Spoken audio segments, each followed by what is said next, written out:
how we interact with machines.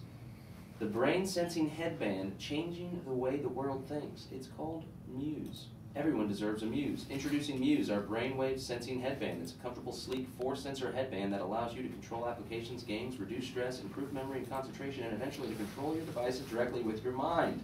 Muse measures your brainwaves in real time.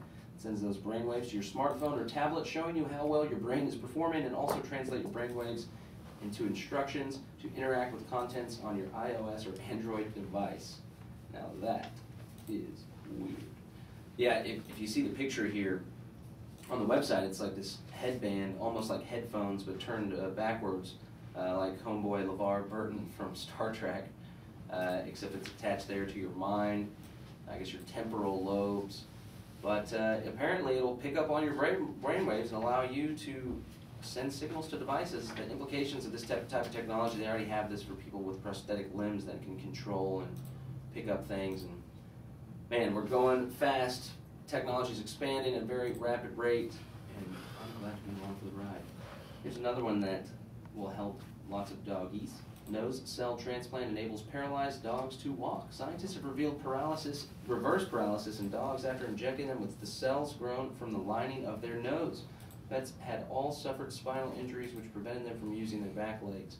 Cambridge University team is cautiously optimistic the technique could eventually have a role in the treatment of human patients. Now that is exciting stuff there. Here's the only part of the body where nerve fibers continue to grow in adults is the olfactory system. Found at the back of the nasal cavity, olfactory ensheathing cells, OEC, surround the receptor neurons that both enable us to smell and convey these signals to the brain. The nerve cells need constant replacement, which is promoted by OECs. Of 34 pet dogs on the proof of concept trial, 23 had cells transplanted into the injury site. The rest were injected with neutral fluid. Many of the dogs that received the transplant showed considerable improvement and were able to walk on a treadmill with support of a harness. Rather interesting. So taking cartilage from the nose and using it to regrow other areas and have these dogs walk, nothing short of a miracle. Speaking of miracles, something that will just benefit society immensely. The world's first ever restaurant where the food is cooked entirely by robots looks set to open in America. A team of designers from San Francisco have built a machine which can knock out 400 burgers an hour. Also lets punters customize how they want their meat to be in terms of percentage of pork versus bison. Interesting. And to ensure the food is served up super fresh, toppings like tomato and pickles will only be cut up just before the grub is ready to go. Plus, it even bags up the food, and fast food once it's done. Bosses at Momentum Machines reckon their invention makes kitchens cleaner and improves the quality of burgers, because no money is wasted on staff, allowing more investment in quality ingredients.